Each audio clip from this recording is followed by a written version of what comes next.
নমস্কার। জ্যোতির্বিদ শ্রী সিদ্ধার্থ আবারও উপস্থিত হয়েছি অ্যাস্ট্রো রিসার্চ চ্যানেলে আপনাদের সকল দর্শকদের জন্য নতুন বেশ কিছু চমকপ্রদ তথ্য নিয়ে। তো আমি গত পর্বে আপনাদের কথা দিয়েছিলাম যে আগামী পর্বে আমি এমন কিছু চমকপ্রদ তথ্য বা এমন কিছু চমকপ্রদ আলোচনা আপনাদের জন্য উপস্থিত করব যা কিন্তু আপনাদের জন্য যথেষ্ট কিন্তু মনোরঞ্জন হবে। এইবারে আমাকে অনেকেই প্রশ্ন করেছেন, অনেকেই আমাকে বলেছেন যে আমার যে ভিডিওগুলো সেগুলো আমি যথেষ্ট ডিটেলিং করে যেহেতু করি, তো আমার কাছে এই রিকোয়েস্ট এসেছে বিভিন্ন শুভানুধ্যায়ীদের থেকে যে আপনি চেষ্টা করুন যে ছোট ছোট পয়েন্টে আপনি ডিসকাশনগুলো ভেঙে দিতে। এতে অনেকেরই যে কিছু লম্বা ভিডিও হয়তো 20 মিনিট 25-30 মিনিটের ভিডিওতে অনেকেরই হয়তো ধৈর্য থাকে না এটাকে অতটা লম্বা সময় অবধি শোনার জন্য, কারণ প্রত্যেকেই আজকের দিনে ব্যস্ত। সবাই চান যে আলটিমেট কনক্লুশন, আলটিমেট উপসংহারগুলো শোনার জন্য।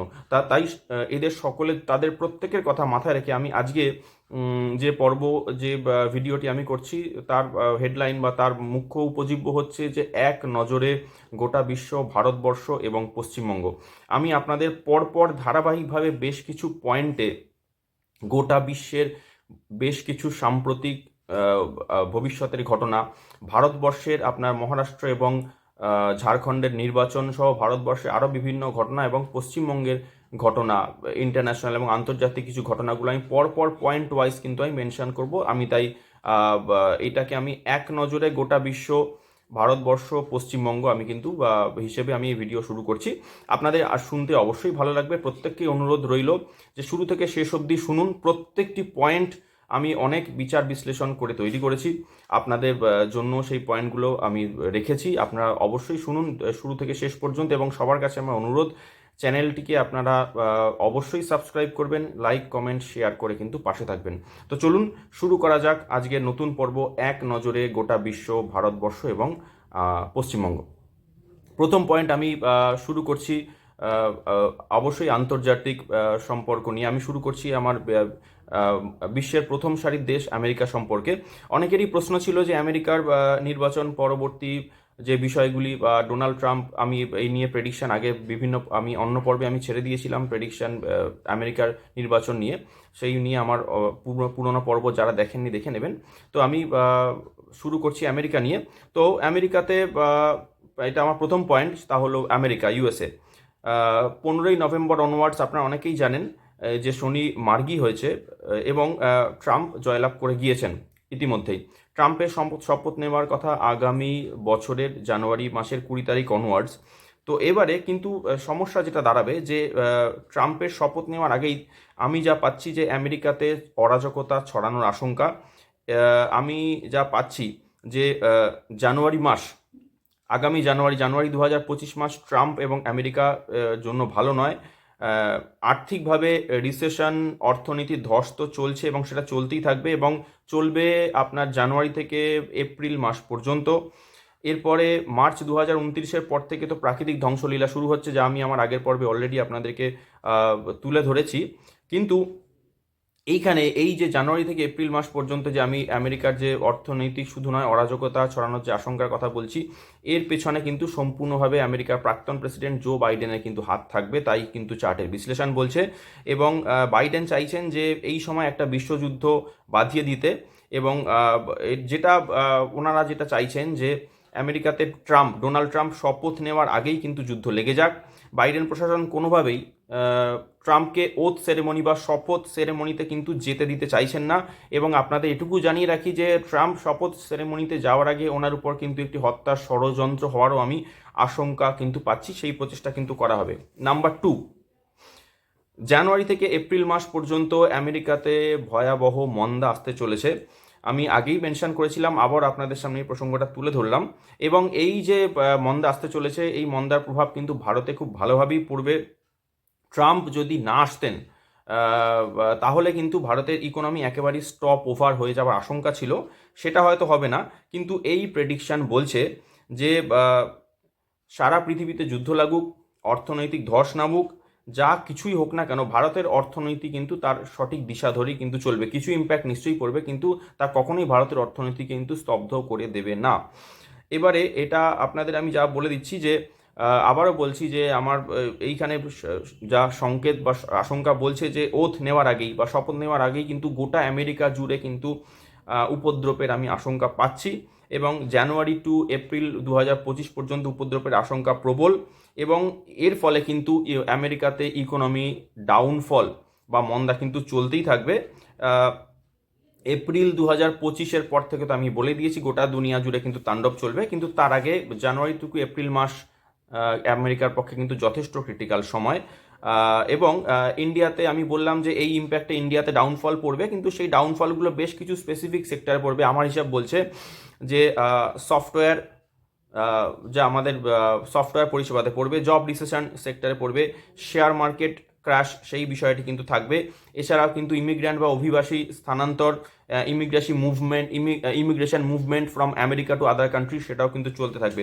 শেয়ার মার্কেটের বিষয়টি যখন তুললাম, আমি এই প্রসঙ্গে মেনশন করে দিই যে ইন্ডিয়া স্টক মার্কেট, এটা আমার পরের পয়েন্ট, যে ইন্ডিয়া স্টক মার্কেট আগামী 2025-এ মোটামুটি কিন্তু স্টেবল থাকবে, কিন্তু আমার যা আশঙ্কা তা হচ্ছে ট্রাম্প শপথ নেওয়ার পরপরই কিন্তু শেয়ার মার্কেট পড়বে। তার কারণটা দাঁড়াবে যে আমেরিকাতে নানা প্রকারের অরাজকতা এবং আমেরিকাতে কিছু আভ্যন্তরীণ উপদ্রব, এবং 2025-এ এই আপস অ্যান্ড ডাউনসের মধ্যে দিয়ে ভারতের শেয়ার মার্কেট গেলেও আমি যা পাচ্ছি যে 2026-এ মোটামুটি যখন বিশ্বযুদ্ধ ওয়ার্ল্ড ওয়ার 3 যখন পিক আপ পর্যায়ে চলে যাবে, তখন কিন্তু শেয়ার মার্কেট কিন্তু বেশ ভালোভাবেই কিন্তু তার ডাউনফল হবে ভারতের ক্ষেত্রে, এবং ভারতের এর ফলে ভারতের অর্থনৈতিক বাজারে কিন্তু কম বেশি কিন্তু কম বিস্তর কিন্তু প্রভাব পড়বে। যদিও ভারত কিন্তু এটাকে সামলে নেবে এবং ভারতের অর্থনীতি কিন্তু মোটামুটি স্টেবল চলবে, যদিও ইউএসএ বাজার কিন্তু একেবারেই পড়ে যাবে। চলে আসছি আমার পরের পয়েন্টে, তা হলো আমি আপনাদের ক্যানাডা নিয়ে আগের কোনো সময় যখন আমি শনি মঙ্গল স্বরাষ্ট্র পর্বে আমি আলোচনা করেছিলাম, সেই বিষয়ে আমি কিছু কথা আপনাদের এই বিষয়ে বলে নিই। দেখুন, ক্যানাডা নিয়ে অনেকে প্রশ্ন আছে। আমি ক্যানাডাতে আগামীতে কিন্তু ভয়াবহ দিন আসতে চলেছে।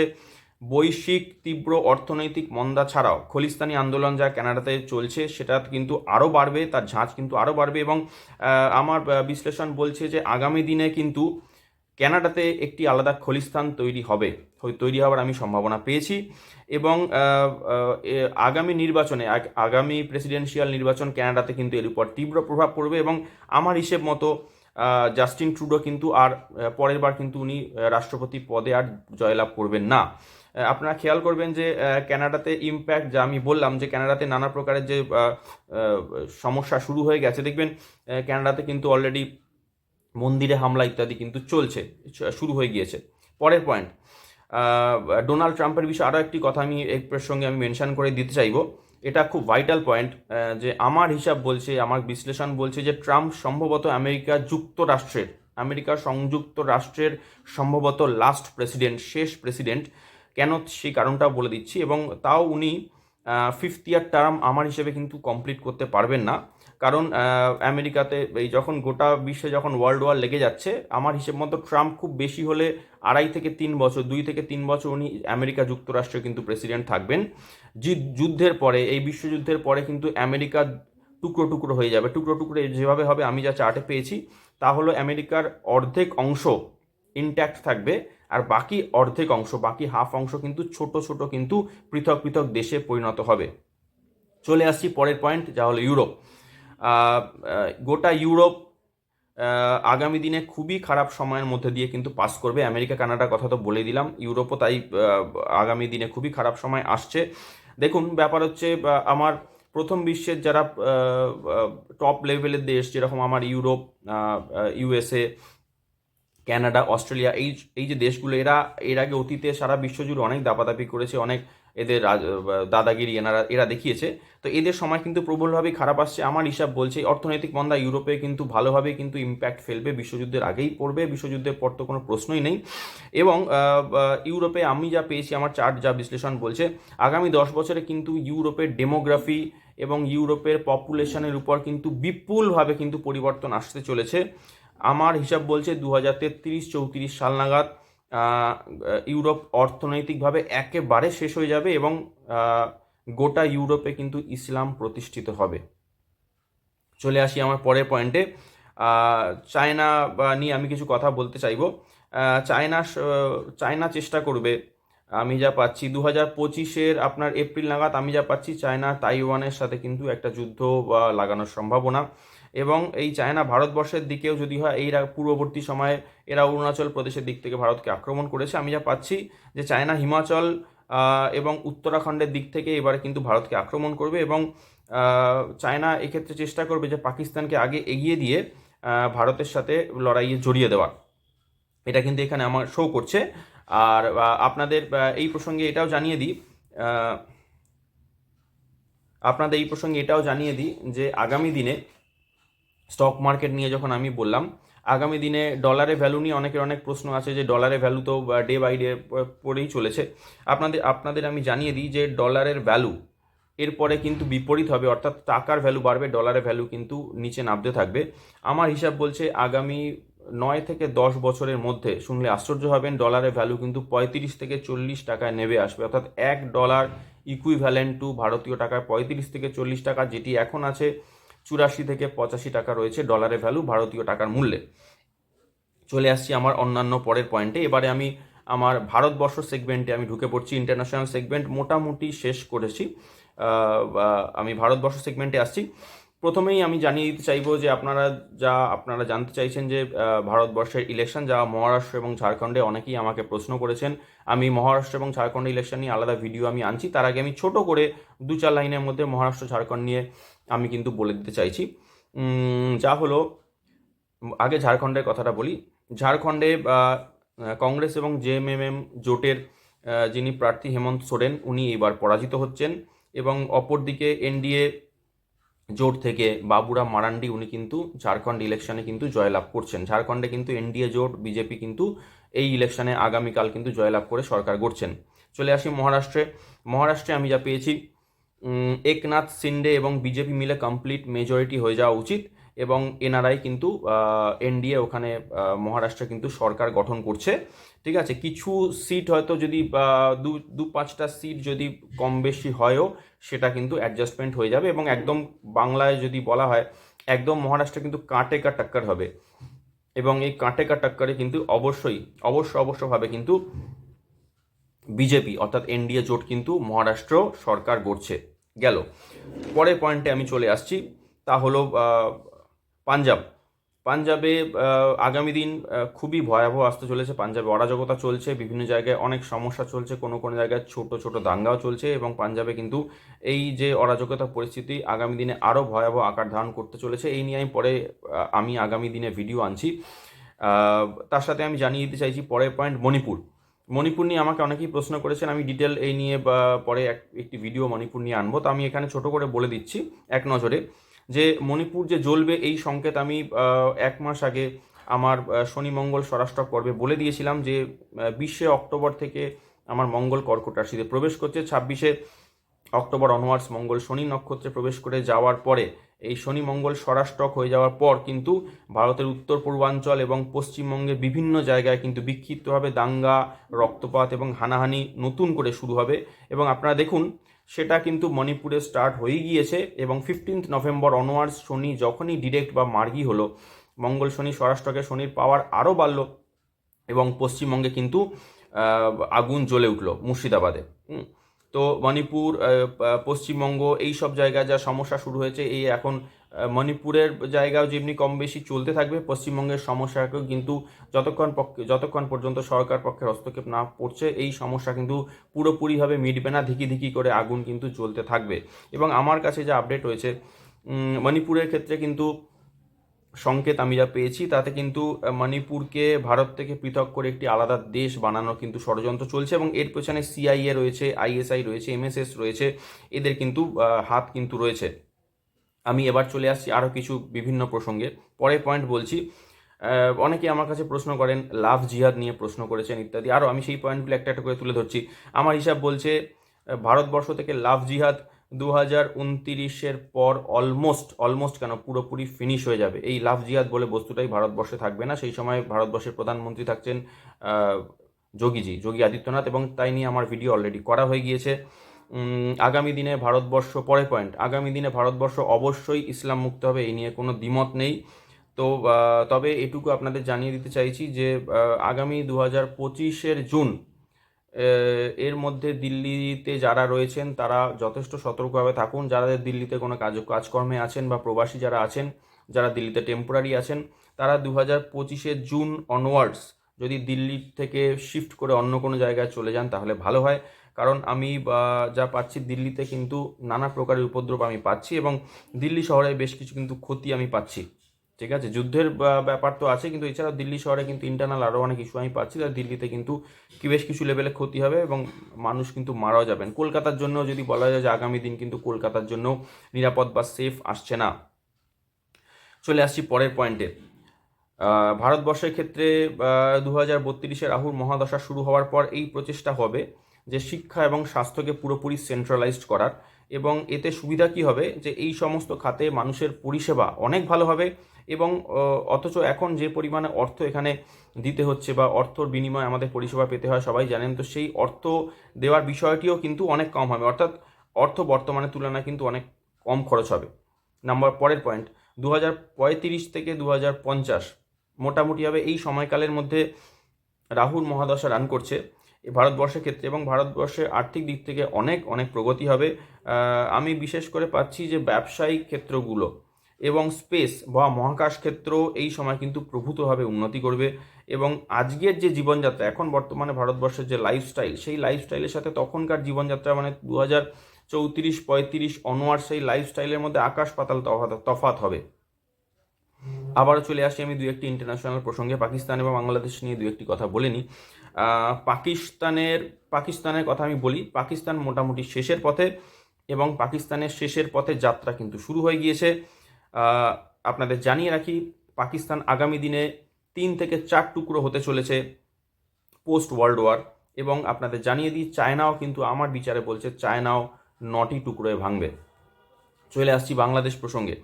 বাংলাদেশ ইদানিং আপনার 5 অগস্ট 2024 পর বাংলাদেশে নতুনভাবে সরকার গঠন হওয়া, নতুনভাবে বাংলাদেশ ফরমেশনের পর থেকে কিন্তু বাংলাদেশের দাপাদাপি অনেকভাবে কিন্তু বেড়েছে। বাংলাদেশ চেষ্টা করছে উপদ্রব তৈরি করতে, থ্রু আপনার ভারতবর্ষের মধ্যে নানা প্রকারের সমস্যা তৈরি করার চেষ্টা করছে। আরও অন্যান্য বিষয় তো রয়েছে, এবং ইন্টারন্যাশনালি পাকিস্তান এবং চায়না এবং অবশ্যই আমেরিকার আপনার পূর্ববর্তী প্রশাসন জো বাইডেন এবং বারাক ওবামা প্রশাসনের সঙ্গে যুক্ত হয়ে এরা ভারতবর্ষের মধ্যে বিভিন্নভাবে কিন্তু বিভিন্ন অঞ্চলে বিশেষ করে পশ্চিমবঙ্গে নাশকতা চালানোর চেষ্টা করছে। সেটাও কিন্তু চার্টে আমি আগেও মেনশন করেছিলাম, পশ্চিমবঙ্গে নিয়ে যখন আলোচনা করেছি আমি আবারও মেনশন করছি। তো বাংলাদেশের এই ধরনের যে দাপাদাপি, সেই দাপাদাপি কিন্তু এরা করতে তো শুরু করেছে, কিন্তু এই দাপাদাপি এরা যত এমনি করতে থাকবে বাংলাদেশ কিন্তু তত বিনাশের পথে কিন্তু এগোতে থাকবে। যেমন কিন্তু পাকিস্তান এগিয়ে চলেছে, বাংলাদেশের আগামী দিনে কিন্তু বাংলাদেশের জন্য কিন্তু চরম কঠিন সময়, চরম খারাপ সময় কিন্তু আসছে। আমি চলে আসছি পরের পয়েন্টে। আমাকে অনেকেই প্রশ্ন করেছেন, আমি শেয়ার মার্কেট নিয়ে 2-4টে কথা এখানে যখন মেনশন করলাম, শেয়ার মার্কেট নিয়ে আমি পরবর্তী পর্বে ডিটেলে আমি আসবো। আগামী 2025-26 শেয়ার মার্কেটের বিষয় নিয়ে আমি ডিটেলিং ভিডিও করব। তো আমি গোল্ডের ব্যাপার নিয়ে, গোল্ড ভ্যালু ইত্যাদি নিয়ে আমি কিছু আলোচনা এখানে করতে চাইছি। আমি বলে দিয়েছিলাম আপনাদেরকে পূর্ববর্তী ভিডিওতে যে গোল্ডের ভ্যালু বৃহস্পতি বক্রি হওয়ার পর থেকে কিন্তু গোল্ডের ভ্যালু বাড়বে। ঠিক আছে, গোল্ডের ভ্যালু মানুষের আয়ত্তের বাইরে চলে যাবে, এবং এটা আমি কিন্তু দিওয়ালির আগেই বৃহস্পতি রেট্রোগ্রেড হওয়ার পরপরই 9 অক্টোবরের পরই আমি আপনাদের জানিয়ে দিয়েছিলাম। তো আমি আপনাদের জানিয়ে দিচ্ছি যে মাঝে গোল্ডের প্রাইস কিন্তু কিছুটা ফল করেছে এবং এর পেছনে সরকারের কিছু ভূমিকা অবশ্যই ছিল। তাও আপনাদের আমি জানিয়ে দিই, গোল্ডের প্রাইস কিন্তু আবারও বাড়তে চলেছে এবং এইবারে গোল্ডের প্রাইস কিন্তু যথেষ্ট পরিমাণে কিন্তু উপরে উঠবে। কিন্তু তাও জানিয়ে দিই, আগামী কয়েক বছরের মধ্যে অর্থাৎ 2027-28-এর পর থেকে গোল্ডের প্রাইস কিন্তু একদম নিচে পড়ে যাবে, ঝট করে নিচে পড়ে যাবে, এবং এতটা নিচে পড়বে যেটা এখনকার দিনে কিন্তু অকল্পনীয়। সোজা ভাষায় বলতে গেলে 27-এর মধ্যে আমার ওয়ার্ল্ড ওয়ার 3 অলমোস্ট কমপ্লিট হতে চলবে। তো 27-28-এর পরে গোল্ড নিয়ে যে মাতামাতি, গোল্ড নিয়ে যে দাপাদাপি, সেটা কিন্তু শেষ হতে চলেছে। মানুষের জীবন অর্থাৎ সোনার প্রাইসের থেকে, গোল্ডের প্রাইসের থেকে মানুষের জীবনের ভ্যালু যে অনেক বেশি, সেটা কিন্তু সেই সচেতনতা মানুষের মধ্যে চলে আসবে, ফলে গোল্ডের প্রাইস কিন্তু একেবারেই পড়ে যাবে, তা আমি পাচ্ছি। আচ্ছা, আরেকটি প্রসঙ্গ মেনশন করতে চাইব, কাস্ট সিস্টেম যা রয়েছে তা 2029-এর পর, আমার হিসাব বলছে 2029-এর পর কাস্ট সিস্টেম কিন্তু ভারত জুড়ে খতম হতে চলেছে। আরেকটি কথা এখানে মেনশন করতে চাইব, জুন জুলাইয়ের পরে আমার হিসেব বলছে, আমি পরে ডিটেলিং ভিডিও আনবো, জুন জুলাইয়ের পরে আসতে চলেছে কিন্তু মহামারী। এবং এতে আপনাদের খেয়াল থাকবে, আমি করোনা নিয়ে আমি আগে যখন আমার আজ থেকে 4 বছর আগে করোনা নিয়ে বেশ কিছু আলোচনার সময় আমি বলেছিলাম, এবং রিসেন্ট কিছু ভিডিওতে আমি বলেছিলাম শনিকে নিয়ে আলোচনার পর্বে, যে 2019 থেকে যে সময়সীমা শুরু হয়েছে, যা 2032 পর্যন্ত শনির বিভিন্ন রাশিতে গোচর নিয়ে আমি ডিটেলিং ব্যাখ্যা করেছিলাম। তো সেখানে কিন্তু এইটা মেনশন আমি করে দিয়েছিলাম যে করোনার থেকেও ভয়াবহ মহামারী কিন্তু আসতে চলেছে, এবং আমি বলেও দিয়েছিলাম যে 2025 অনওয়ার্ডস, 2025-এর মার্চ এপ্রিল থেকে 2030 পর্যন্ত কিন্তু সময় সারা বিশ্বের জন্য কিন্তু খুবই খারাপ। তো এর মধ্যে কিন্তু জল প্রলয় নিয়ে আমার ভিডিও রয়েছে। মহামারী আসতে চলেছে 2025-এর জুন জুলাই অনওয়ার্ডস। মহামারীতে এমন কোনো ভয়াবহ রোগ আসতে চলেছে যাতে কিন্তু যা ইনকিউরেবল হবে, বা যার কিন্তু কোনো ট্রিটমেন্ট থাকবে না, এবং এতে কিন্তু বহু মানুষ কিন্তু মারা যাবেন। অ্যামাজন, ইউটিউব, হোয়াটসঅ্যাপ এবং বিভিন্ন প্রকারের বা যা বাজার চলতি অ্যাপস, বিভিন্ন প্রকারের ইত্যাদি যা রয়েছে, হিসাব মতো আমি যা পাচ্ছি যে ওয়ার্ল্ড ওয়ার 2025-এর মাঝামাঝি, 2026, 27 এইরকম সময় এই ধরনের যখন চলবে, তো এই সময় এই অ্যামাজন, হোয়াটসঅ্যাপ, ইউটিউবের মতো এই সংস্থাগুলো, পরিষেবা প্রদানকারী সংস্থাগুলো কিন্তু এরা প্রবল আর্থিক ক্ষতির মুখে পড়বে, এবং আমার হিসেব গণনা বলছে যে যুদ্ধের পরে এদের কিন্তু অস্তিত্ব আর টিকবে না, অধিকাংশই টিকবে না, যেটুকু থাকবে সেটাও কোনো রকম মানে নন ওয়ার্কিং পর্যায়ে চলে যাবে। গেল পরের পয়েন্টে আমি চলে আসছি। আমি যা পাচ্ছি, গঙ্গা নদীর গ্লেশিয়ার খুব দ্রুত কিন্তু গলতে শুরু করেছে, তো অবশ্যই আমার হিসেব বলছে আগামী দিনে গঙ্গার গ্লেশিয়ার একেবারেই গলে যাবে।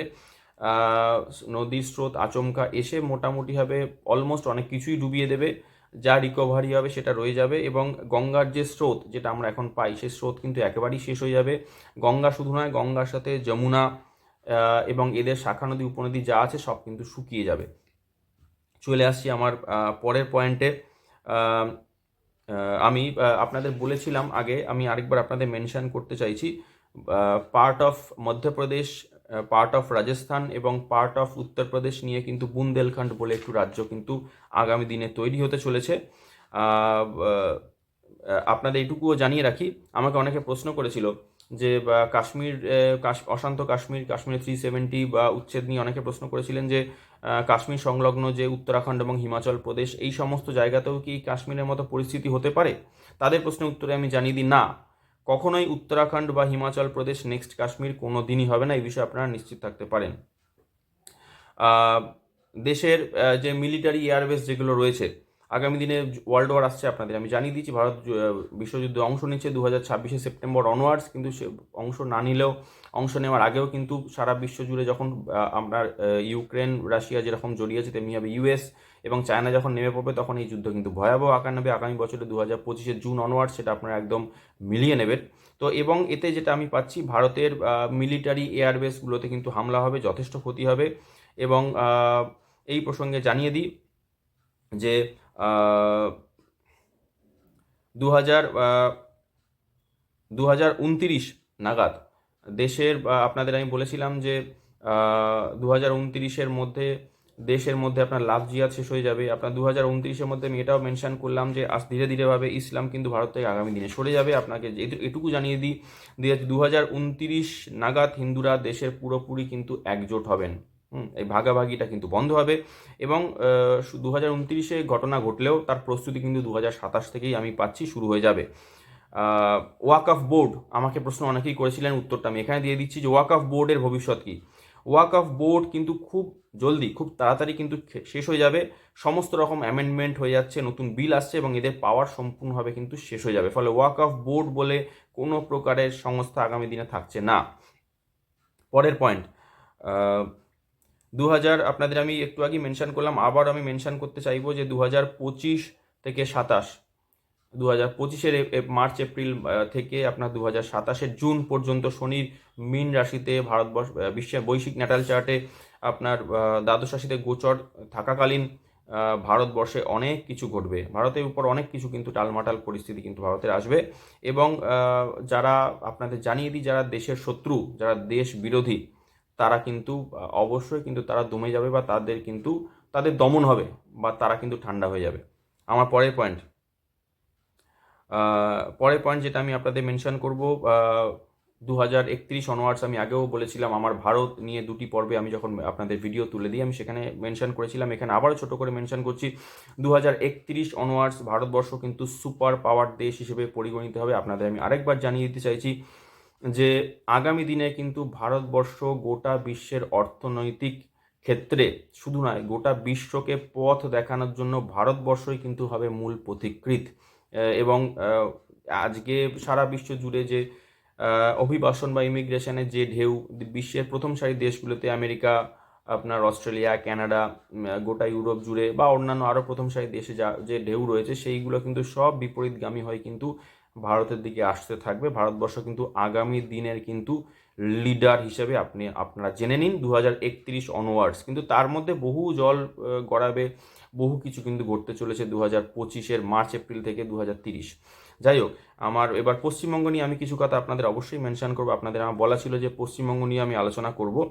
তো পশ্চিমবঙ্গের বর্তমান পরিস্থিতি নিয়ে আমি আমার পশ্চিমবঙ্গের প্রথম যে ভিডিও তাতে আমি আমার ডিটেল আলোচনা আমি করে রেখেছি। আপনাদের এই বিষয়ে আরও 2-4টে পয়েন্ট আমি মেনশন করে দিতে চাইছি। দেখুন, পশ্চিমবঙ্গের ক্ষেত্রে মঙ্গল আর শনি স্বরাষ্ট্রক যোগ, পশ্চিমবঙ্গের কর্কট লগ্নে মঙ্গল বসে রয়েছে এবং সেখানে আমার অষ্টম স্থানে শনি আমার ট্রানজিটে বসে শনি মঙ্গল স্বরাষ্ট্রক যোগ করে আমার 26 সেপ্টেম্বর, একটু ভুল বললাম, 26 অক্টোবর থেকে যে পরিস্থিতি তৈরি করেছে আমি বলে দিয়েছিলাম এই 20 অক্টোবর হয়ে 26 অক্টোবর, 20 অক্টোবর কেন, 20 অক্টোবর কর্কট রাশিতে মঙ্গলের প্রবেশ এবং 26 অক্টোবর শনির নক্ষত্রে মঙ্গলের প্রবেশ। তো 26 অক্টোবর থেকে সুপ্রিমভাবে আপনার অন্তত পক্ষে 21 জানুয়ারি পর্যন্ত পশ্চিমবঙ্গের জন্য সময়সীমা একেবারেই ভালো নয়। কী হিসেবে ভালো নয়? পশ্চিমবঙ্গের ক্ষেত্রে বিভিন্ন প্রকারের দাঙ্গা, রক্তপাত, হানাহানি, রক্তক্ষয়ী সংঘর্ষ, পশ্চিমবঙ্গের মধ্যে নানা প্রকার রাজনৈতিক অস্থিরতা, ডামাডোল, সংখ্যালঘু সম্প্রদায়ের দ্বারা আমাদের বিভিন্ন প্রকারের কিন্তু উৎপাত তৈরি হওয়া ইত্যাদি, কিন্তু মানুষের মধ্যে অসহিষ্ণুতা, আরও বহু কিন্তু সমস্যা আমি কিন্তু পেয়েছি। এবং আলটিমেটামটা আপনাদের আমি কথা দিয়েছিলাম যে 5 ডিসেম্বরের পর পশ্চিমবঙ্গের ক্ষেত্রে নানা প্রকারের আলটিমেটাম ঘটনা ঘটবে। দেখুন, 5 ডিসেম্বরের আগে অবধি সরকারের হাতে যেটুকু কন্ট্রোল থাকবে, কিন্তু 5 ডিসেম্বর 2024 পর সরকার ধীরে ধীরে কিন্তু রাজ্যের উপর, জনগণের উপর কিন্তু তার নিয়ন্ত্রণ হারিয়ে ফেলবে। এবং আপনাদের আমি বলে দিই, পরের বছরের মার্চের পর, 29 মার্চের পর শনি যখন পুরোপুরিভাবে মীন রাশিতে প্রবেশ করবে, তখন কিন্তু পশ্চিমবঙ্গে আইন এবং ন্যায় যা এখন বিচার পাচ্ছে না, আইন বিষ বা জলে চলে যাচ্ছে, কোনো প্রকারের প্রকৃত প্রকার কিন্তু ন্যায় বিচার হচ্ছে না। সেই ন্যায় বিচার কিন্তু আসা শুরু করবে মার্চ এন্ড অনওয়ার্ডস, অর্থাৎ 29 মার্চ অনওয়ার্ডস, এপ্রিল অনওয়ার্ডস। এবং আপনাদের আমি কথা দিচ্ছি, আরেকবার আমি কথা দিচ্ছি, আগামী আগামী জুন জুলাই নাগাদ পশ্চিমবঙ্গের ক্ষেত্রে শাসক দলে বড় বড় যারা মাথা, যারা লিডার, যারা চাই, তারা কিন্তু অধিকাংশ সবাই কিন্তু জেলে চলে যাবে এবং রাজ্যের ক্ষেত্রে রাষ্ট্রপতি শাসন অবশ্যই জারি হতে চলেছে। আমার হিসাব যা বলছে আগস্ট সেপ্টেম্বর অনওয়ার্ডস 2025। আমাকে অনেকেই প্রশ্ন করেছেন 2026 ইলেকশন অবধি এই সরকার টিকবে কিনা। আমার হিসেব মতো আমি বিচারটা পাচ্ছি না। আবারও বলে দিচ্ছি, 2025 জুন জুলাইয়ের মধ্যে আমার হিসেব মতো সরকার পক্ষের বড় বড় টপ লিডাররা সবাই কিন্তু আপনার লক আপের পিছনে চলে যাবেন এবং আমার হিসেব বলছে তারপরে কিন্তু রাষ্ট্রপতি শাসন জারি হবে।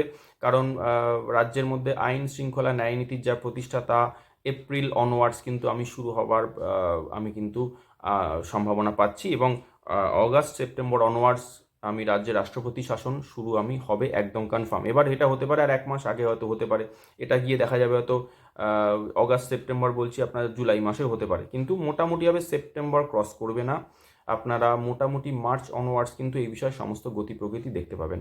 যাই হোক, আজকে আমার এক নজরে গোটা বিশ্ব, ভারতবর্ষ, পশ্চিমবঙ্গ নিয়ে সব প্রশ্নে আপনাদের উত্তর আমি আমাকে বিভিন্ন জন প্রশ্ন করেছেন, তার উত্তর আমি এখানে তুলে দিলাম। আমি এই বিভিন্ন বিষয় নিয়ে আমি কিন্তু পরবর্তী ভিডিওতে আমি কিন্তু আলাদা করে আসছি। যেরকম পশ্চিমবঙ্গ নিয়ে আমি সেকেন্ড পরের ভিডিওতে আমি ডিটেলিং আলোচনায় আসবো, ঝাড়খণ্ড এবং মহারাষ্ট্র নিয়ে আমি ডিটেলিং আলোচনায় আসতে চলেছি, নির্বাচন নিয়ে, ভারতবর্ষের অন্যান্য ঘটনা নিয়ে ডিটেলিং আমি আলোচনায় আসতে চলেছি। তো সেই নিয়ে পরবর্তী পর্বগুলোতে আলোচনা হবে। আপনাদের কাছে সবার কাছে আমার স্বনির্বন্ধ অনুরোধ, চ্যানেলটিকে আপনারা অবশ্যই সাবস্ক্রাইব করবেন, লাইক কমেন্ট শেয়ার করে পাশে থাকবেন। তার কারণ আমি এখানে এমন কিছু তথ্যের অবতারণা করছি, অনেক পরিশ্রম করে যে তথ্যগুলো তৈরি করছি সেগুলো কিন্তু কোনো পুঁথিগত বই, ম্যাগাজিন, পত্রিকা, চ্যানেল এইসব জায়গায় কিন্তু পাবেন না, কারণ এগুলো আগাম ভবিষ্যৎ বার্তা এবং এর জন্য মান্ডেন অ্যাস্ট্রোলজি ধরে অনেক পরিশ্রম করে কিন্তু এই ডেটা আমাকে তৈরি করতে হয়। তাই আপনাদেরকে স্বনির্বন্ধ অনুরোধ, চ্যানেলটিকে সাবস্ক্রাইব করুন, চ্যানেলটিকে লাইক কমেন্ট শেয়ার করে পাশে থাকুন। বিভিন্ন গুরুত্বপূর্ণ এবং সাম্প্রতিক তথ্য আপনারা আগাম অগ্রিম জেনে নিয়ে কিন্তু নিজেরা আগে থেকে সতর্ক থাকুন, ওয়াকিবহাল থাকুন। যাই হোক, আজকের মতো এটুকুই। আগামী পর্বে আমি আরও অন্যান্য ভিডিও অনেক কিছু নিয়ে আমি আসছি। ততক্ষণের জন্য আপনাদের থেকে সময় চেয়ে নিচ্ছি। জয় ঠাকুর শ্রী রামকৃষ্ণের জয়, জয় জগৎ জননী শ্রী শ্রী মায়ের জয়। সকলে ভালো থাকবেন। নমস্কার, ধন্যবাদ।